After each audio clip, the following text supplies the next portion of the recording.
তারাপীঠ মন্দিরে আর্থিক দুর্নীতির অভিযোগ তুলে মহকুমা শাসকের দ্বারস্থ সেবায় নিখিল ব্যানার্জি।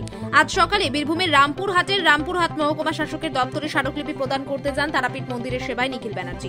নিখিল ব্যানার্জির অভিযোগ, তারাপীঠে মা তারার মন্দিরে পুজো দিতে গেলে মন্দিরের যে ভিআইপি লাইন, সেই লাইনে প্রায় দিন রাজ্যের বিভিন্ন মন্ত্রী ছাড়াও শাসক দলের নেতারা সব মিলিয়ে প্রায় 100 জন রোজ মন্দিরে গর্ভগৃহে প্রবেশ করে পুজো দেন। তাতে কারো কোনো আপত্তি থাকে না মন্দির কমিটির বা স্থানীয় শাসকদের নেতৃত্বে। কিন্তু গতকাল নিখিল ব্যানার্জির 4 জন আত্মীয় পুজো দেওয়ার জন্য মন্দিরের গর্ভগৃহে প্রবেশ করেন। তারপরে রামপুরহাট 2 নম্বর ব্লকের তৃণমূল কংগ্রেসের সভাপতি তথা তারাপীঠ রামপুরহাট উন্নয়ন পরিষদের ভাইস চেয়ারম্যান সুকুমার মুখোপাধ্যায় মা তারাকে পুজো দেওয়ার 500 টাকায় যে ভিআইপি লাইন, সেই লাইনে পুজো দেওয়ার বন্দোবস্ত করে দেন এবং মন্দিরের যে বেসরকারি নিরাপত্তা রক্ষী থাকে তাদের সরিয়ে দেন, এমনই অভিযোগ লিখে স্মারকলিপি জমা দেন রামপুরহাট মহকুমা শাসক সৌরভ পান্ডের কাছে।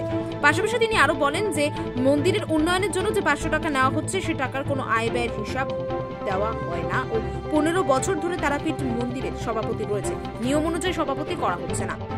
বলতে পারি যে পুরনো কোন ব্যাংকে কি অ্যাকাউন্ট আছে এখনো পর্যন্ত আমরা জানি না। এই যে নতুন যে উপদেষ্টা কমিটি গঠন হয়েছে, এই উপদেষ্টা কমিটি পুরনো কমিটির কোনো বিষয়েই কিছু জানে না। যা কিছু শুরু হয়েছে সব পয়লা পৌষ থেকেই সব শুরু হয়েছে। তো এবং এখন যে সমস্ত কাজ হচ্ছে সে সমস্ত নতুন ফান্ডের পয়সা থেকেই কাজ হচ্ছে এবং সেই ফান্ডের যে টাকা পয়সা আছে সব মন্দিরেই আছে, তারা মায়ের নিজের হেফাজতের আছে, কারুর হাতে বা কারুর বাড়িতে নেই।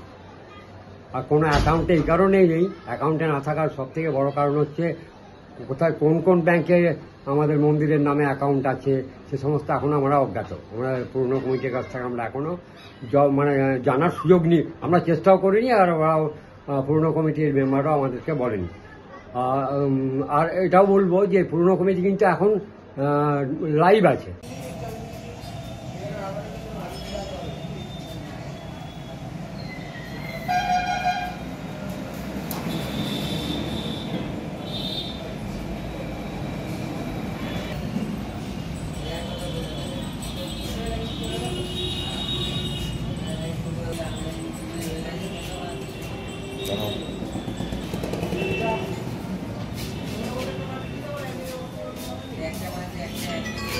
তারাপীঠ মন্দিরের দুর্নীতি নিয়ে কোনো তদন্ত করেনি। খুব প্রশাসনের সাহায্যে, প্রশাসনের বলে একদল তৃণমূলের ক্যাডার এই কাজ করছে, মন্দিরে দুর্নীতি করছে। যদি টিআর দিয়ে সব কাজ করছে তাহলে মন্দিরে কোটি কোটি টাকা কোথায় যাচ্ছে? বলছে টিআর দিয়ে নাকি সব কাজ করছে মন্দিরে, তাহলে মন্দিরে কোটি কোটি টাকা কোথায় যাচ্ছে? এটাই আমার মন্দিরের নতুন নিয়ম ভালো হয়েছে, সব ঠিক আছে, কিন্তু সেটা কি একতরফা নিয়ম? একজনের কাছে প্রযোজ্য, আরেকজনের কাছে কি প্রযোজ্য? ব্যুরো রিপোর্ট, উত্তর।